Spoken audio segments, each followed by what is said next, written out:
तुम्ही पण 30-30 बटाट्याची भाजी खाऊन कंटाळला आहात? तर ही रेसिपी तुमच्यासाठी. चला तर बनवूया आलू चंगेजी. याच्या एक एक घासात एक युनिकनेस तुम्हाला जाणवेल.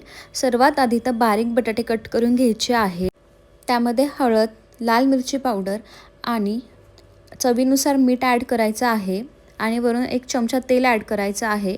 हे मिश्रण एकत्र करून मॅरिनेशनसाठी साईडला ठेवायचं आहे.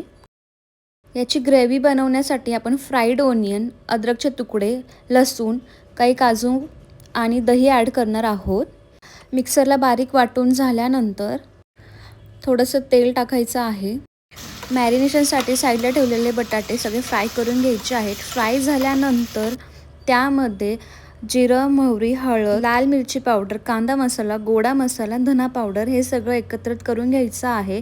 मसाले छान भाजून घ्यायचे आहेत. त्यानंतर त्यामध्ये टोमॅटो पेस्ट ॲड करायची. फ्राईड ओनियनचे जे आपण वाटण केले होते ते सुद्धा ह्याच्यात ॲड करायचं आहे. सगळे मसाले बारीक गॅसवरती छानपैकी भाजून घ्यायचे आहेत, शिजवून घ्यायचे आहेत. त्यानंतर त्यामध्ये आपण फ्राईड पोटॅटो ॲड करणार आहोत. त्यानंतर चवीनुसार मीठ टाकायचं आहे. Half glass of water add करणार आहोत. 3 ते 4 मिनटं छान कुक करून घ्यायचं आहे. त्यामध्ये छान बारीक चिरलेली कोथिंबीर ॲड करणार आहोत आणि अशा प्रकारे आपली आलू चंगेजी रेडी झालेली आहे.